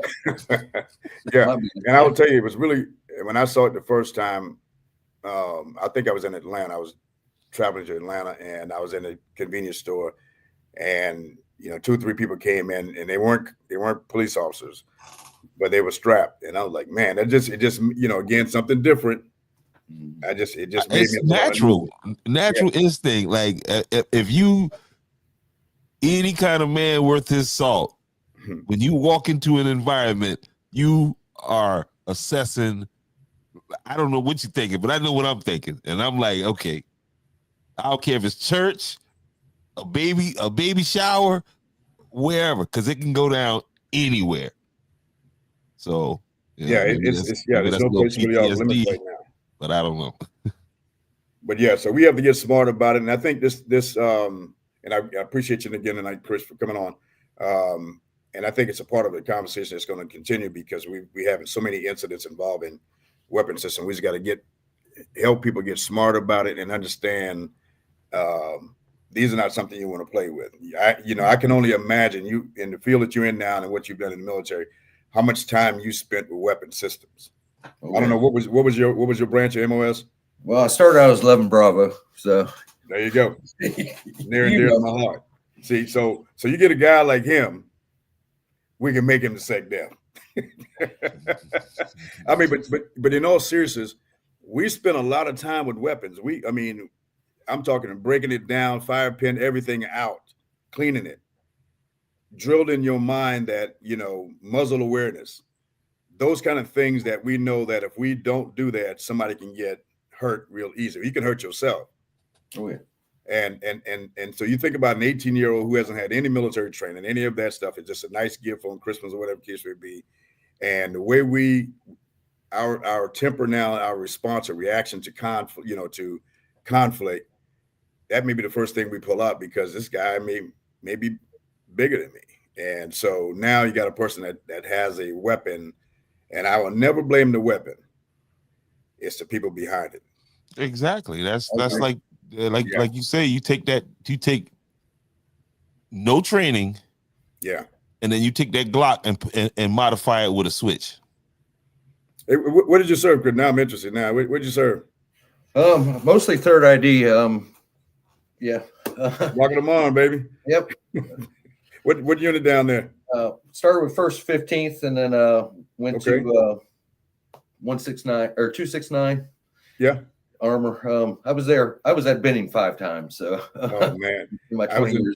I was at Benning from 86 to 92. But yeah, we were in Desert Spring after 9/11. So okay. Yeah.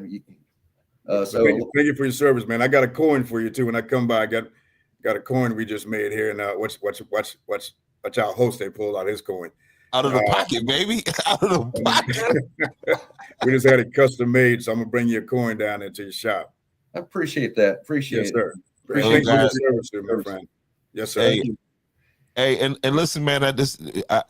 Chris, I'm gonna be reaching out to you because you need to come on back. You see what I'm saying, man? But guys, make sure you go down and check out my man Chris Custom. All right, Chris, what is a professional laser engraver, bro? I'm sorry, I don't know. I gotta ask. And that I can't even pronounce the next words. You need to break that down for us. So I have a 30-watt fiber laser. I saw it on a YouTube video. You can check out San Antonio Laser Engraving. Mm-hmm. Got interested in it, so I went down to San Antonio and got trained. So it's basically a fiber laser, just like you imagine a laser's coming down and etching into a firearm. Okay. So if you want to put your girlfriend or your wife's name on a pistol slide, I can do it for you. Man, hey, you gonna have some customers coming here. You guys mentioned welcome to Andrews the podcast, please, so I can get me a discount when I go down there. No, yeah, y'all go down and see Chris, man. I'm coming down to see you, my friend. Oh yeah. So Cerakote, another industry, is a ceramic coating. Again, went and got trained for it. This is why I need my FFL, because I work on guns. Mm-hmm. If you follow my page, you'll see a whole bunch of guns, different colors. Basically, what it is the ceramic coating. So whatever your favorite football team is, I can put the logo in there. Wow. You know, he's gonna get bombarded with a bunch of Cowboys fans. Hey, extra charge! I'm telling you that right now. 15% more for Dallas Cowboys. You even have to endure that. So yeah, it's just a ceramic coating. I have a big oven in my shop, and I bake it on, and it just replaces the factory finish. Man, that's pretty cool. Like I said, started doing that, and then like I said, I work for DOD. I agree with that name. So I was home anyway, so I just expanded my services to retail and transfers. So we're growing. You know, I started in 2021, and here it is 2025, and I can barely keep up. Oh man.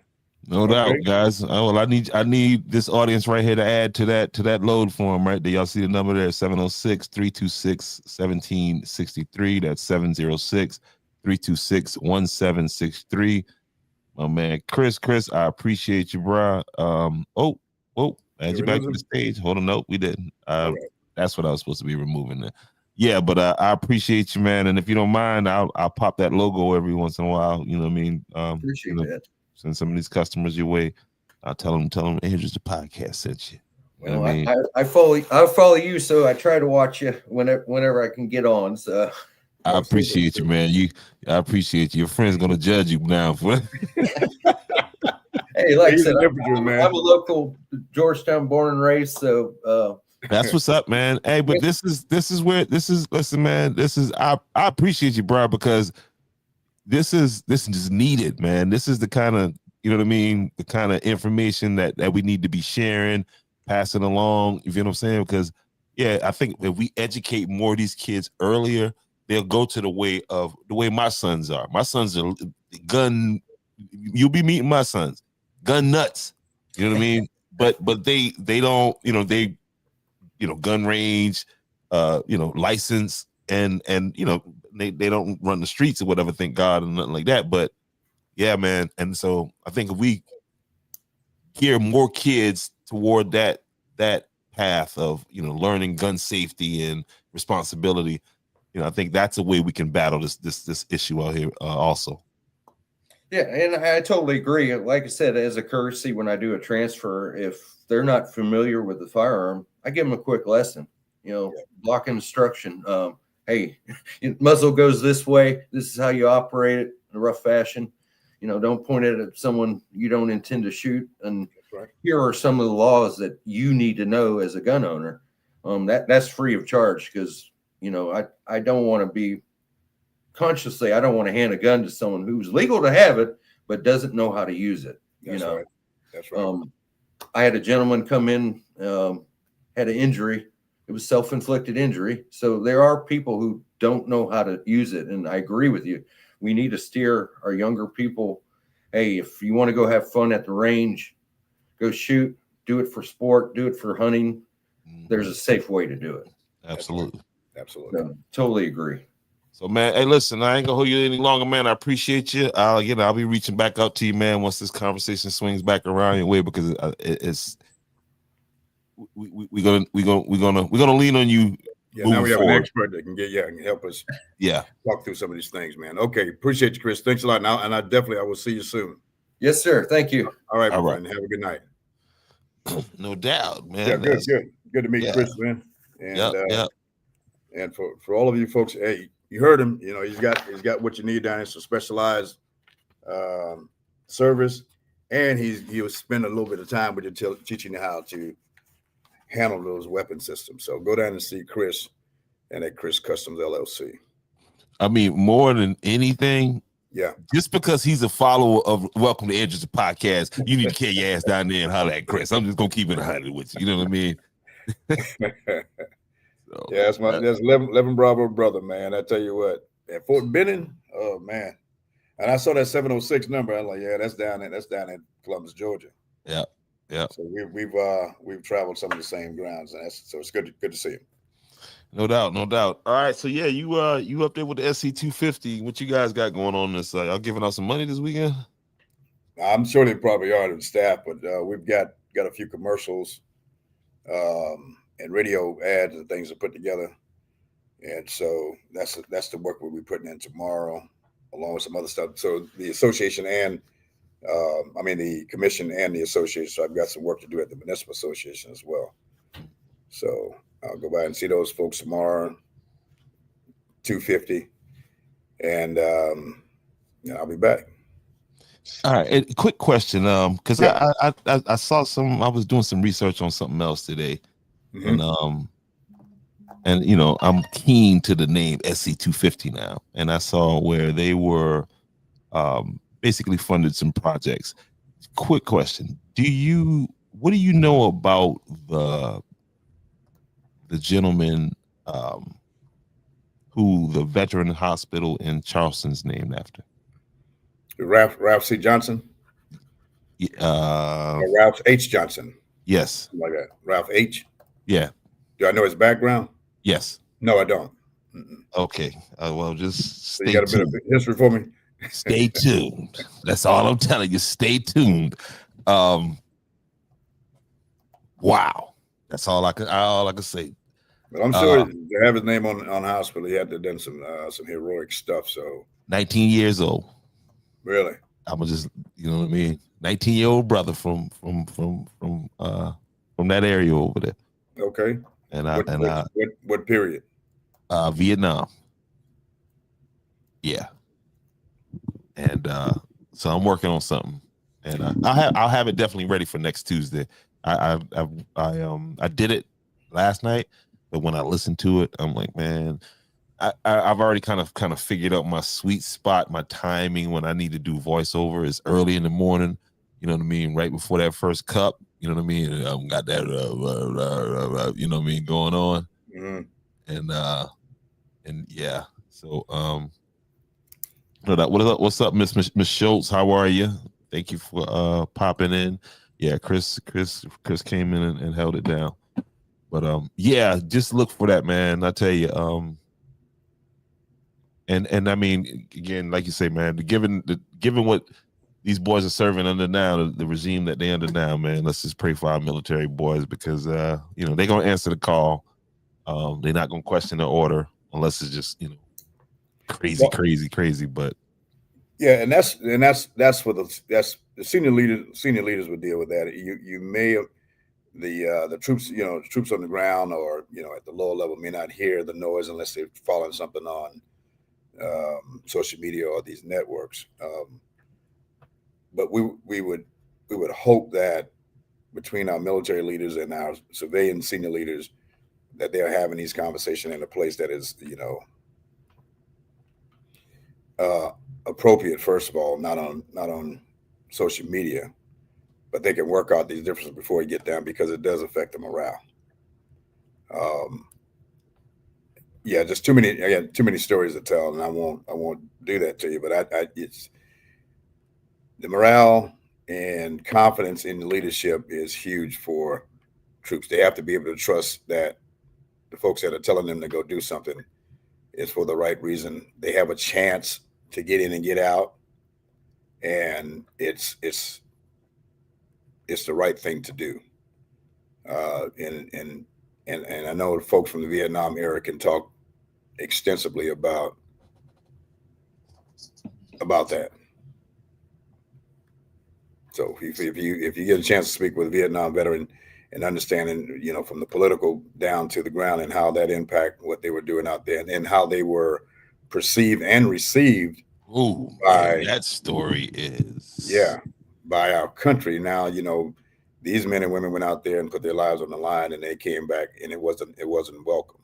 They were called things that were that did not and does not describe who they are and what they, you know, and they were just following their doing what they're supposed to do, not just following orders, but doing what they're supposed to do for what they thought was the right thing.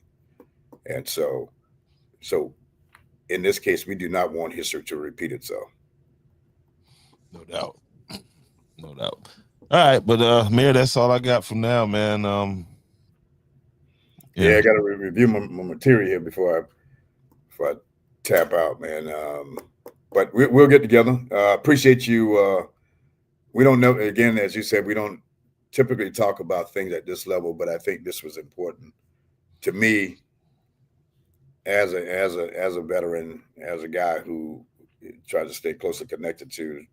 Well, I don't have to try. Well, I am just bonded with service members, and so I had to have this conversation. Oh man, listen, you know I'm always game for the national. and this is not and again, for those that listen, this is not a partisan opinion. It's not about, because if I don't care what party you're on, if you're involved in something that is not right with troops, then I'm going to have something to say. Whether it goes no further than this podcast, I'm going to say something. Yeah, it's going to, and this is a political prediction, because I see the way I think I got a good idea with the way the wind is blowing, and I think you're gonna see a move, and it's gonna starting slowly, but it's gonna build that whole right and left model, people are going to start kind of pushing that to the side a little more as we move forward. I know it's kind of hard to see right now, but moving forward, I think coming out of this, people are starting to become wise to the fact that we're being set against each other. We mean as in Americans, we the people, yes. We the people are being, people. Yeah, we're all these fake titles and these things that don't mean nothing left, right? And all of these things that we kind of we put on before we even, hey, I'm this, I'm that. I think we're gonna be forced here. Because we things that's gotta happening get back politically. To right, wrong, civil, yes. Respect. We have to get back to that. We're gonna have to bring the thing back to the center. Yep. And this is probably what we have to go through. We all suspect that things were going to get worse before they get better. Mm-hmm. I'm hoping that this is the worst, and that some course correction begins, and the folks, our senior lawmakers, man, get it together up there on Capitol Hill, because that's where the bounce. I mean, if we really operate like they're, we're supposed to, we wouldn't have these. We wouldn't. There's no one party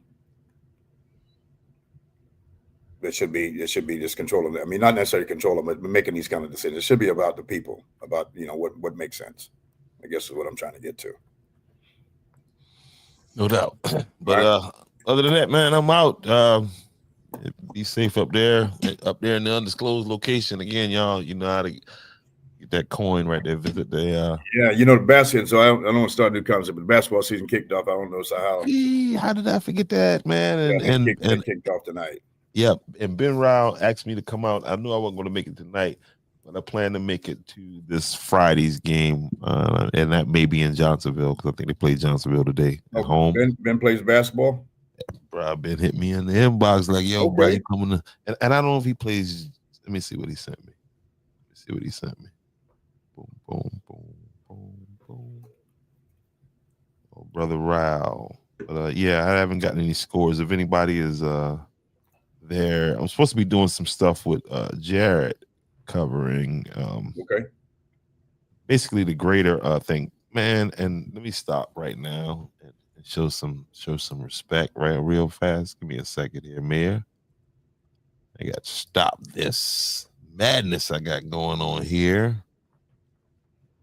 I knew we was gonna have a good conversation with my man tonight, so I was kind of geeked about that. And not that I overlooked anything, but shout out to my man AJ Lee. AJ Lee got offered today. Oh, I haven't been tracking. Where's he? Who is a lucky college that's going to get this? Yes, somebody some recruiter is about to. He probably won't be recruiting it next year, because he about to get a pay raise.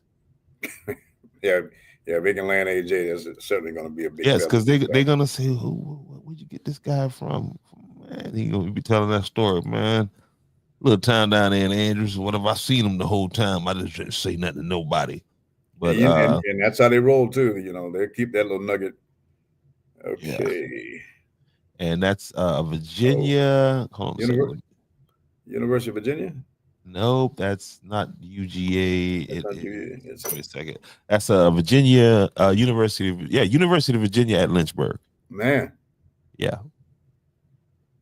Wow. Yep. AJ Lee has received his first offer, which is always the beginning of something. You know what I mean? Yeah, because he's being talked about in other circles. You can look for every other school out of that conference to offer. So that's the Cavaliers, or no. It's the Vol Dragons. Vol Dragons. Okay, I'm gonna do some research on that. Yeah. So that's all. That's huge, man. That's big time. Now you got to travel all the way to Virginia, man. Because I think Chris is going up to Michigan, right? I need somebody in the flight industry. I need one of them passes. Any word on Davion? I suspect that'll somebody will make a move on him here soon. What about Riley? Haven't heard anything on Riley either. Yep. AJ, let's see.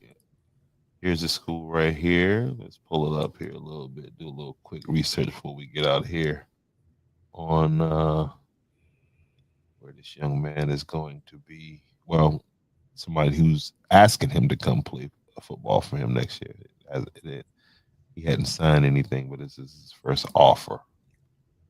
Also, as a reminder of the North-South game on the 13th. Absolutely. Next weekend, next Saturday. Glad you said that because I should have had that. Hey, did you put that work in that down in Williamsburg County the other day? No, and it was my fault.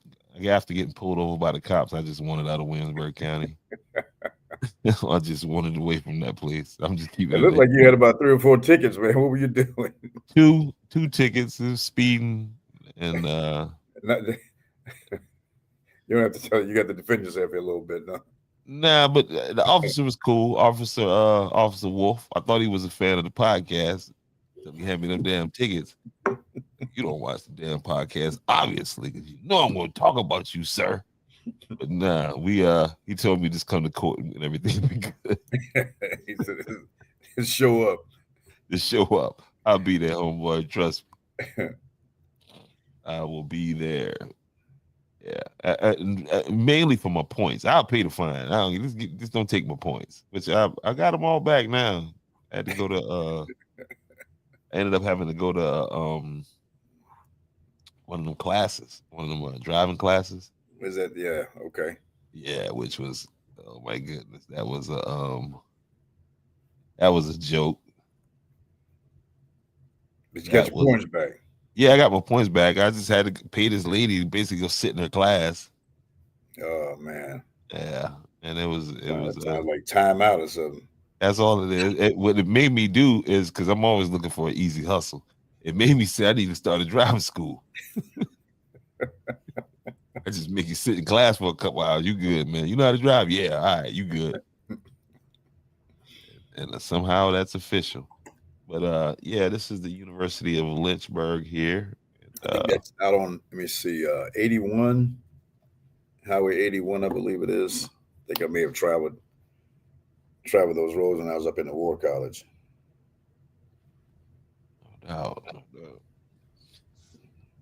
But yeah, I'll do a deep dive in. Right now, I'm hungry. I didn't eat anything before I got on here. I need to go. Man, I stopped by. I think it was Tuesday, whatever, Ruby Tuesday, whatever it is. They got this nice little package deal. I think that's what it was. Yeah. No, Applebee's. Man. Yeah, you got that 2 for $25. You got to stop through this. So they have this cheeseburger. They get me talking about food, and they have this bourbon chicken. I think it's bourbon chicken. Got to go check out Applebee's. No Hey, doubt. appreciate the time. Let me go ahead and get myself focused for tomorrow, and I'm sure I'll see you probably down the way in a couple of days. No doubt. I'll man, I may be in that area you in tomorrow. Matter of fact, I know I will be. It'll be a little later on, but I'll hit you up and Okay. we'll link up. Yeah. Okay. Sounds good. All right. You have a good one. All right, man. Yep. If you have yet to sign up for the Georgetown 250 committee, please go see Mr. Ken. And if you are not from Georgetown County, I charge you to go back to your county and find out when and where you can be a part of for your county's 250. All 46 counties in the state of South Carolina has a committee, and it's our duty to preserve our history.